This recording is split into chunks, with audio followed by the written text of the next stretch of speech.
Morning, everybody. Welcome to Wednesday, compassionate response to COVID-19.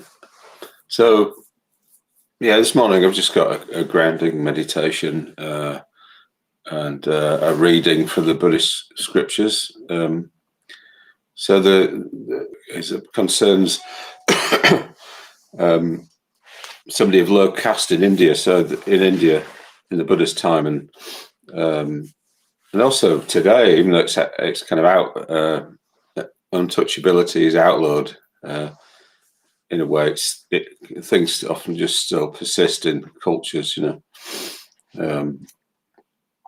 So you've got the caste system in India, and at the bottom is the Dalits, or the ex-untouchables, who would do all the menial tasks of the society and would be kind of expected to just stay kind of out of sight, and they're literally untouchable. So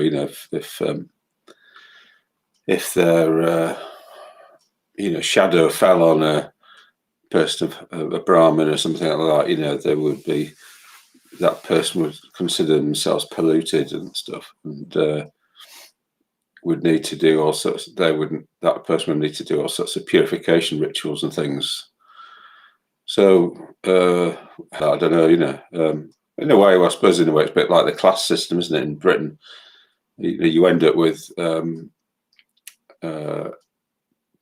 people kind of falling into particular roles within society, and then it becomes a bit,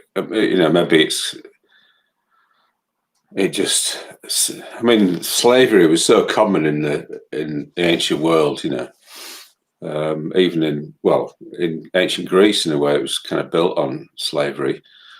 So we just have this sort of tendency to, I don't know, kind of separate,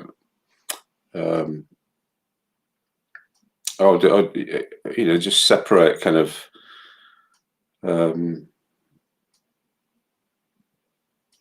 in a way, practicality, the practical side of running a society, and maybe we kind of take shortcuts, and maybe they end up with things where some people are benefited and others aren't, and then some rationale is kind of built up around that, so you end up with something, a reason why. And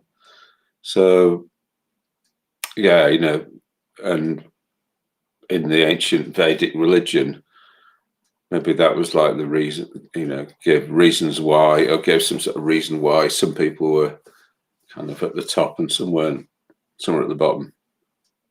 But the Buddha came along in 2,500 years ago into that society, and he was sort of, well, he sought the end to suffering, old age, sickness, old age, sickness, and death. How do you make something out of life when you have old age, sickness, and death? What do you do about that? When things fall apart and all that sort of thing. So so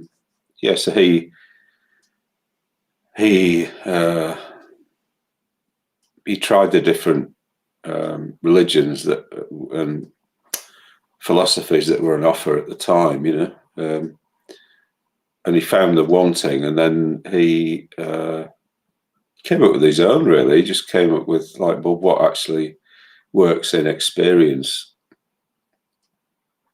How do you bring happiness about for yourself and others? And I think what he realised was that he did that by cultivating two basic qualities: care, or loving kindness, love, basically, for yourself and for others. How does that bring about happiness? Well, it's like, if you have love, you want it for yourself and you want it for others, So you care about what happens and to yourself and others. So you then are motivated to do something about that, and sort of try and bring that happiness about. So that's the first thing you need. And then the second thing that you need is to know how to bring it about. What do you need to do to bring happiness about? So this is mindfulness. So it's like you do it through awareness. Seeing in your experience what brings happiness, what doesn't, and then trying to act to bring that about. So mindfulness and loving kindness or compassion are the two main pillars of Buddhism. And then you work on trying to bring that happiness about within the context of the world, which is where things are impermanent. So, and this is where insight comes in. So you end up kind of accepting things you can't change and trying to change the things that you can change. And you do what you can within all of that.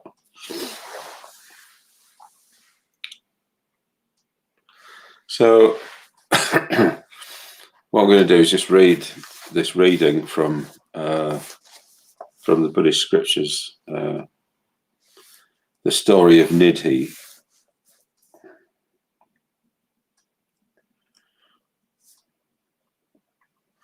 So make sure you're sitting comfortably.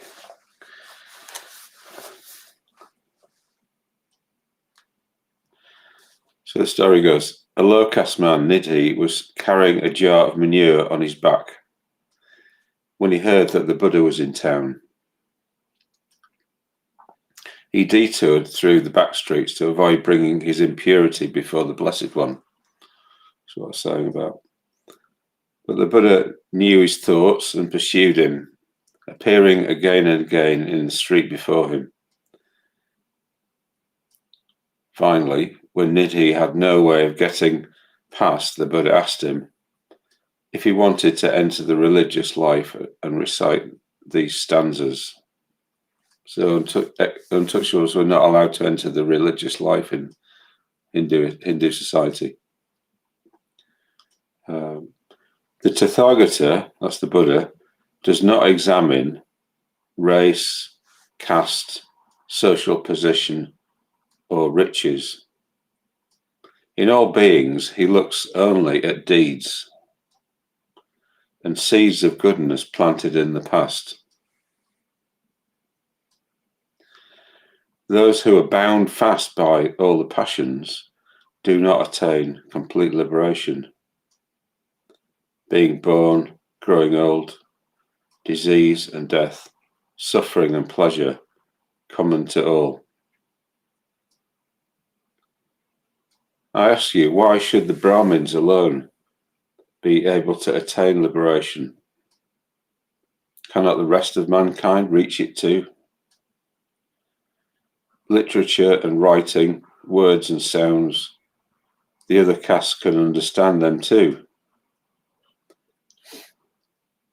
It is like a ford crossing a stream, which is not just for the use of the Brahmins, but at the service of the other castes, is the performance of all acts and works, possible to the Brahmin caste alone and impossible to the rest of man. Now the proper course for you is simply to believe me and leave the household life. In this Buddha doctrine of mine, there is compassion without discrimination. It is not the same as the infidels who possess occult and concealed doctrines. I save all equally, impartially. The Buddha's doctrine has no short measure. I preach the law without partiality. I show the way to all equally. For the sake of every living being, I construct the peaceful, secure, right road. It may be compared to a great market, a market where the goods are sold to all. The market of my doctrine is the same. I do not choose between castes and surnames, but accept the rich and noble, poor and low. It resembles a stream of pure water. the noble and priestly caste, the farmers, the merchants, the serfs and slaves. None are prevented or prohibited. Neither men nor animals are debarred. All and everyone can come there to drink.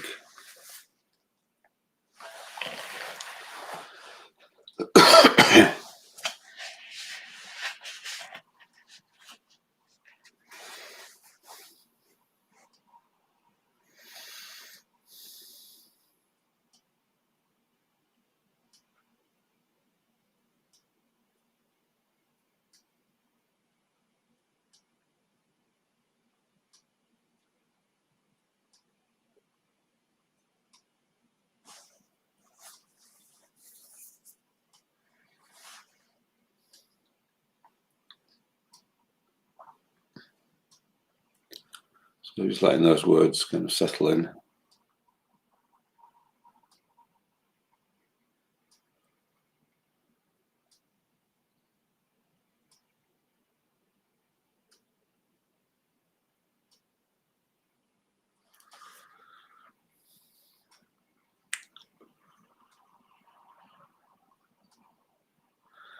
So we'll begin just do a little bit of gentle movement.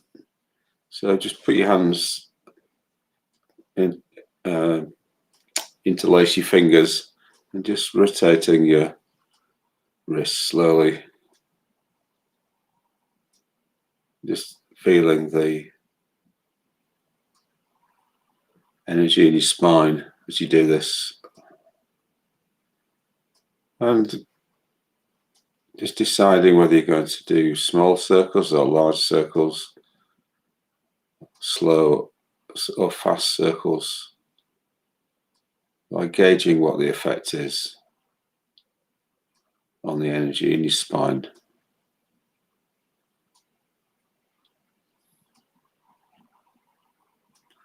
So the Buddha taught the law of conditionality, this being, so one thing happening, that becomes something else happens. So just looking in your experience as to what is helpful to prepare you for meditation physically.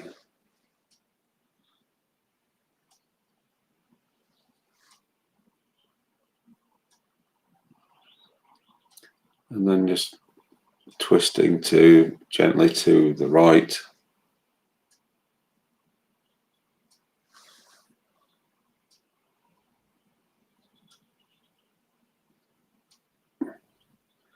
And then slowly twisting back to the left.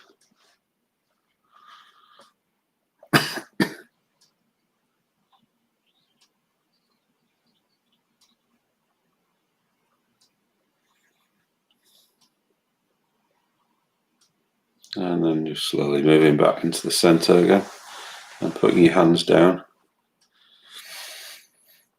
And taking a few deeper breaths.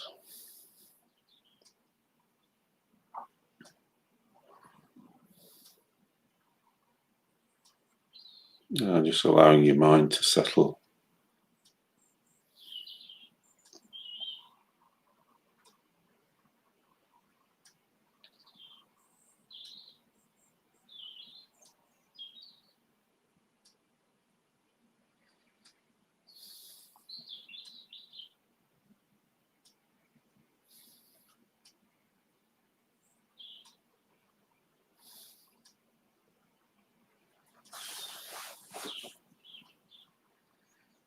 So the meditation that we're doing this morning is called grounding meditation.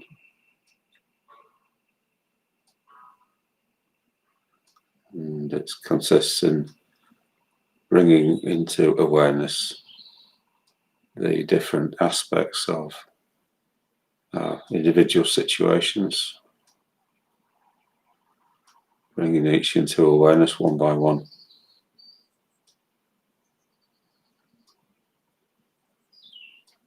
So that we know what's happening, we know what our situation is. And often when we know what's happening, a certain part of us is able to relax.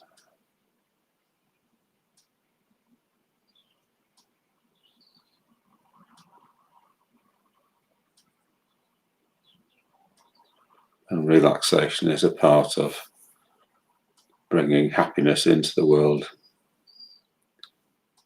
Looking for a body which is relaxed but vital, with energy in it.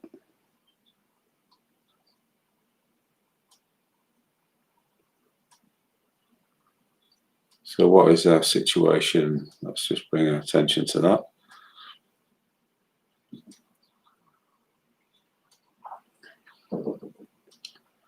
Well, it's the case that we exist as a human being in time and space.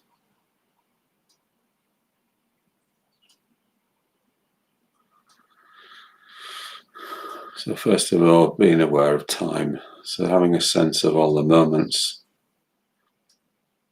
that you've experienced in the past.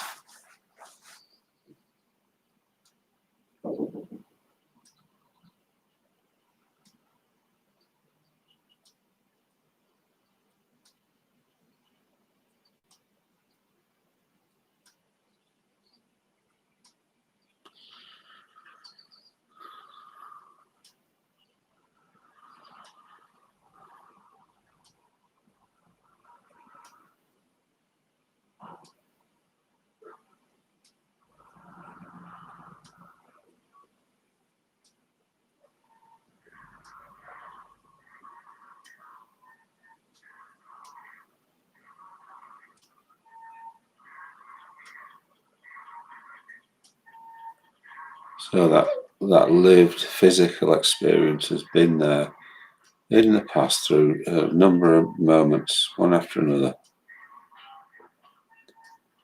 Just letting this fact dawn on you.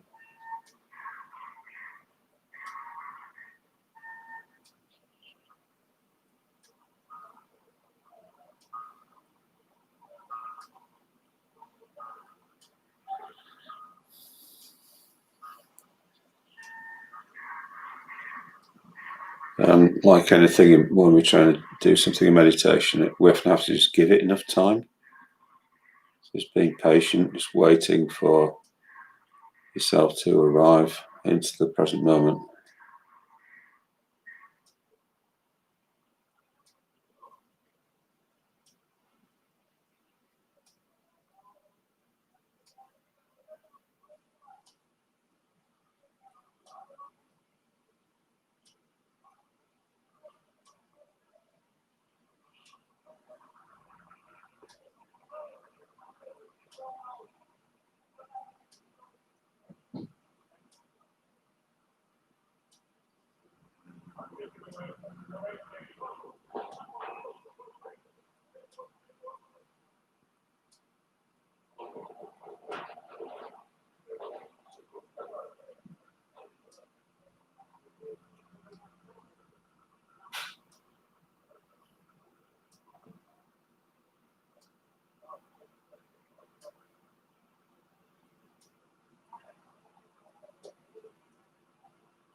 So just allow your body to just sit there. Don't worry about having to look after it in any way. It knows how to sit down.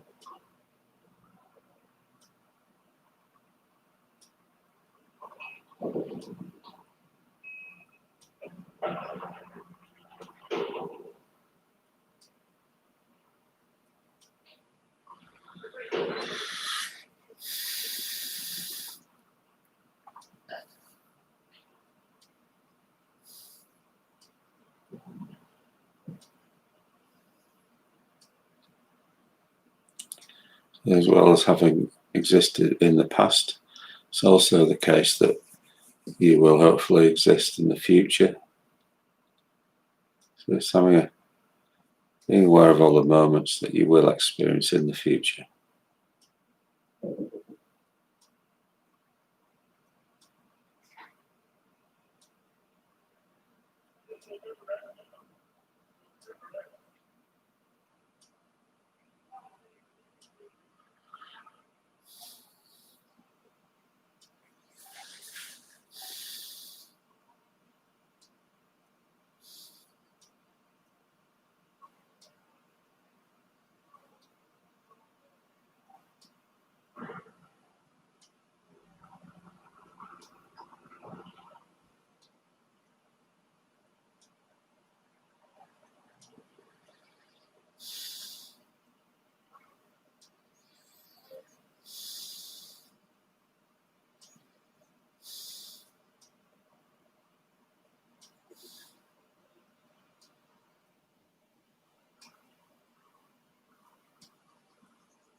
So if you feel a bit restless or impatient doing this, maybe your mind is a bit active and wanted to be involved,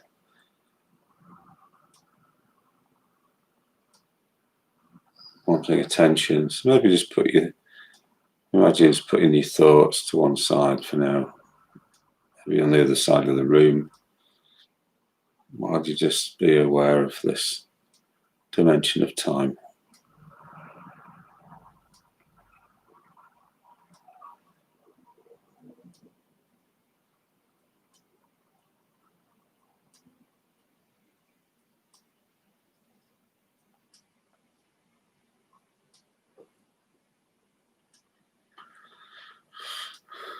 So it's also the case that you exist in a particular moment in time, which is the present moment.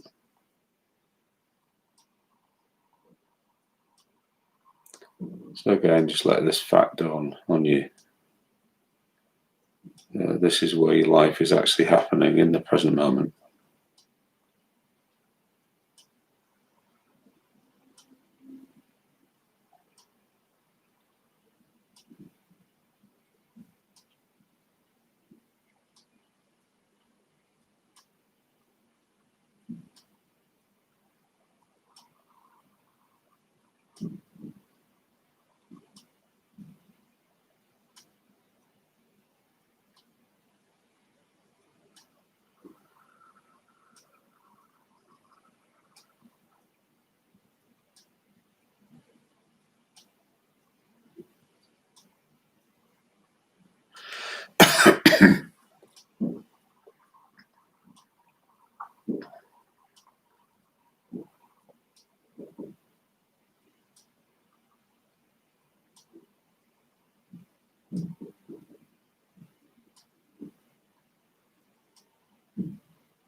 So as well as time, it's also a case that you exist in space.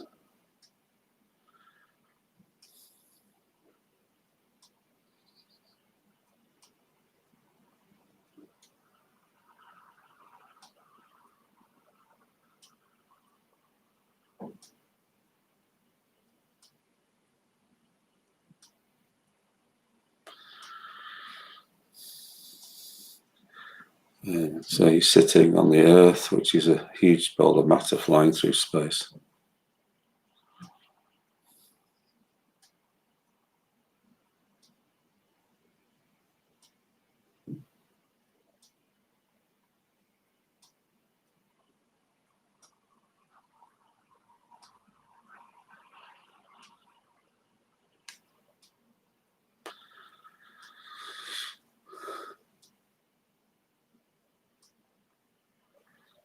Putting your thoughts to one side, just let that dawn on you, that fact.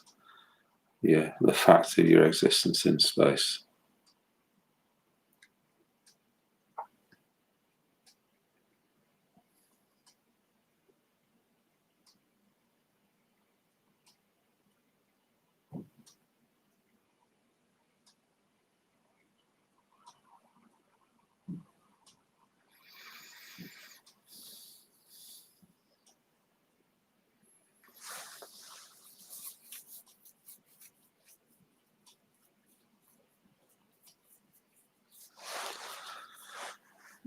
And the Earth is covered in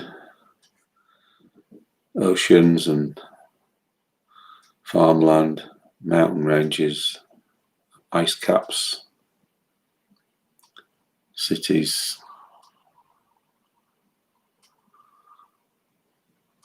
and you're at a particular place on the Earth.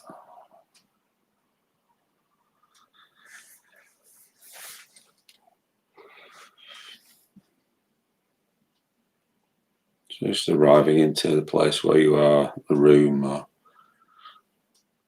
location where you are, the building.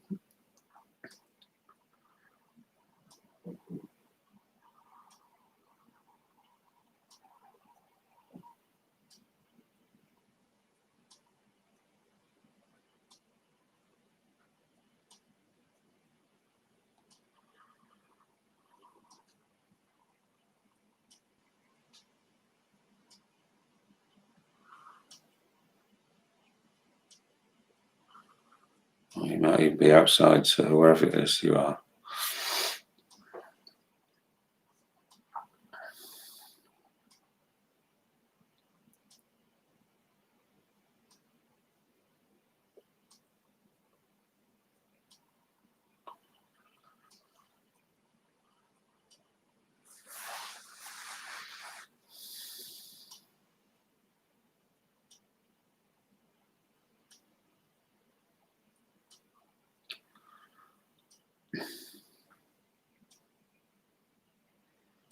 So yeah, keep putting your thoughts to one side.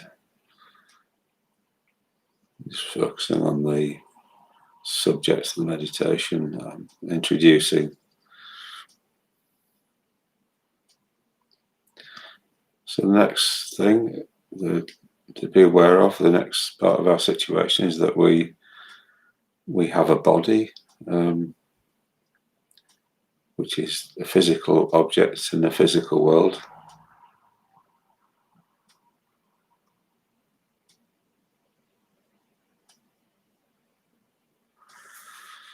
And that body is there with us all the time.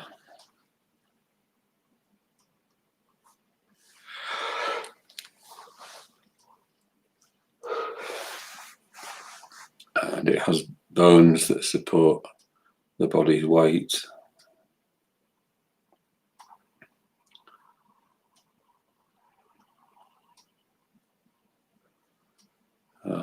Muscles that move body about.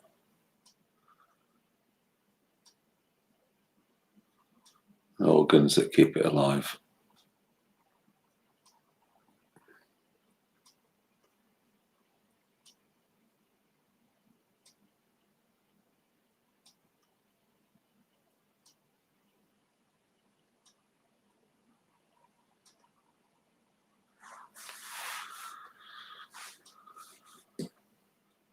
So just tuning into the actual structure of your particular body, trying to see where the bones are, where the muscles are, the organs.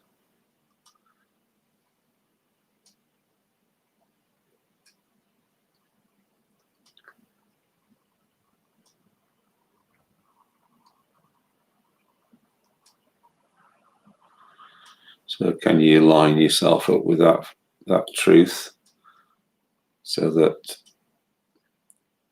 your weight goes down through your bones into the ground? So for that to happen, you just have to make sure that your spine is upright, not leaning over.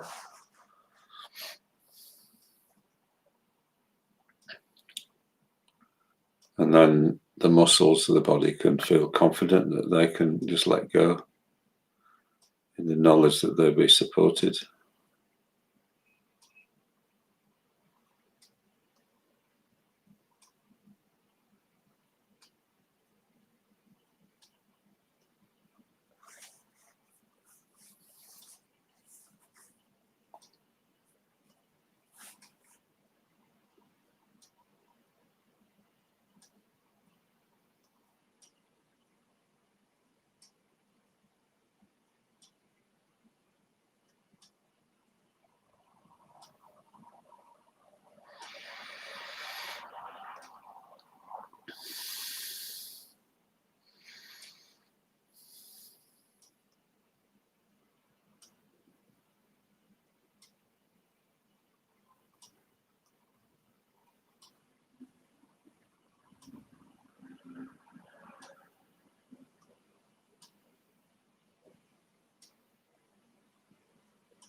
So just separating out the bones from the muscles of the body.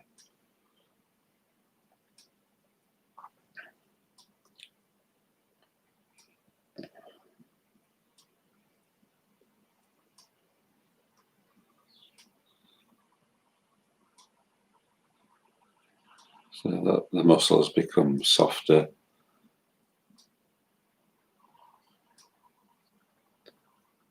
And through the meditation, we're just shedding any tension over time as we realize what our situation is, that we can just let the bones of the body support the weight.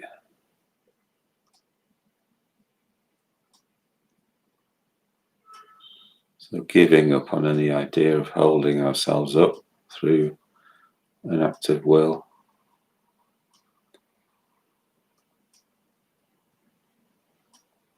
So in a way, the mind and the emotions can be not involved at all with supporting the body.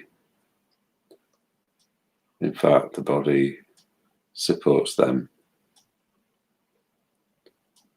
Just having a sense that your body is supporting you in whatever state that you're in.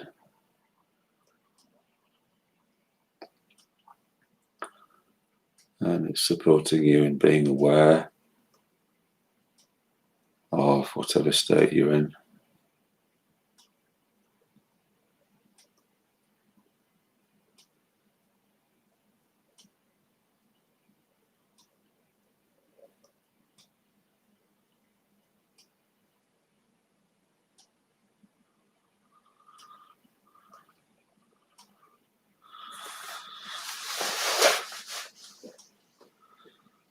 Because if the body is looking after itself, then the mind can be free to be aware of how it is in itself, what state it's in.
And if there is some tension in the body, we can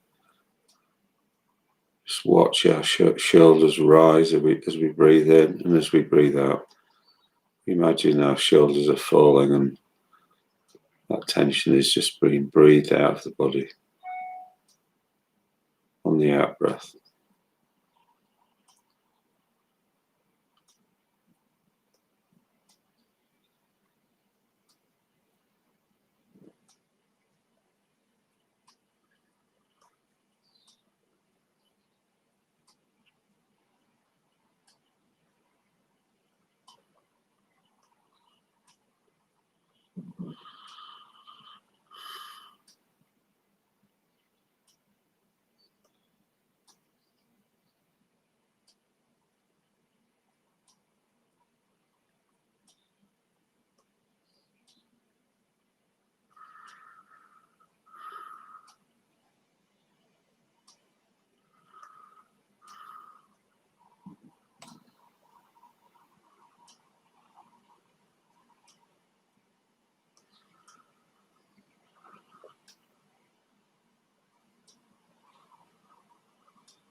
Shoulders rising on the in-breath, tension being breathed out on the out-breath.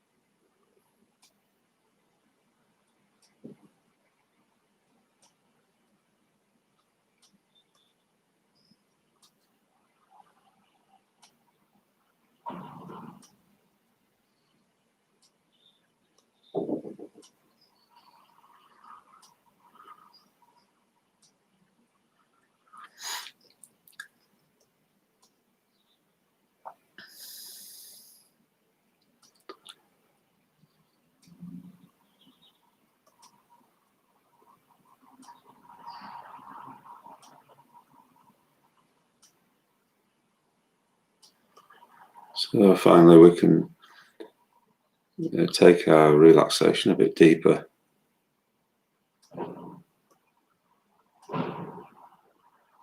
By focusing on a sense of touch and how that can lead to reassurance, calm. So just remembering the time when we might have felt a bit upset or something, and a friend just put their hand on our shoulder. And with the touch of that hand, like we just relaxed. And we felt connected, we felt witnessed.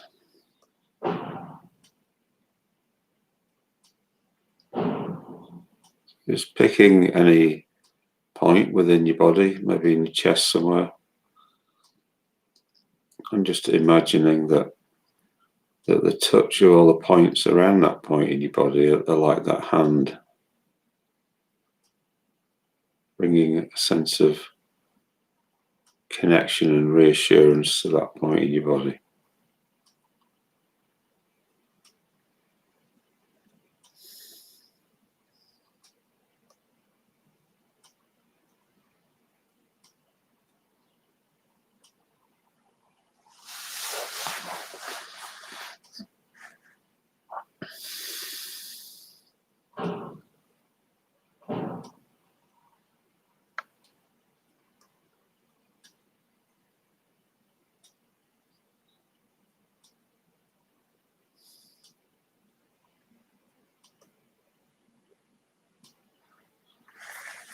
And then just imagine that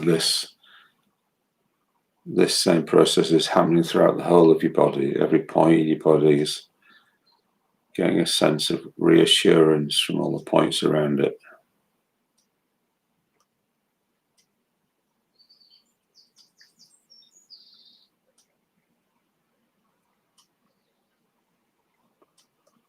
And is able to relax on a deep level.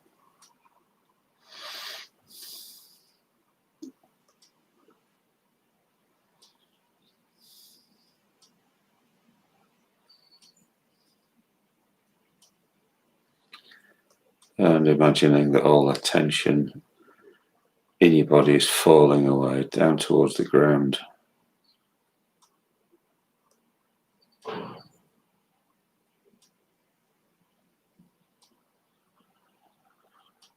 And it's seeping into the ground, and it's almost as if you're sitting upon it.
Just keep checking that your spine is upright, that you're not leaning over.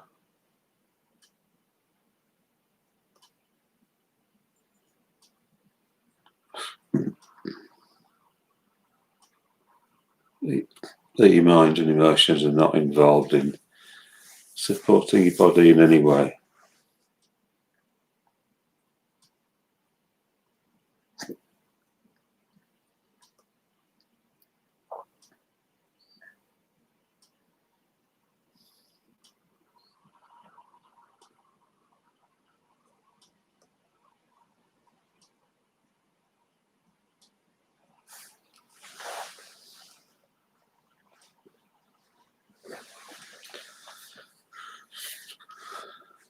And in your own time, just bringing your meditation to a close.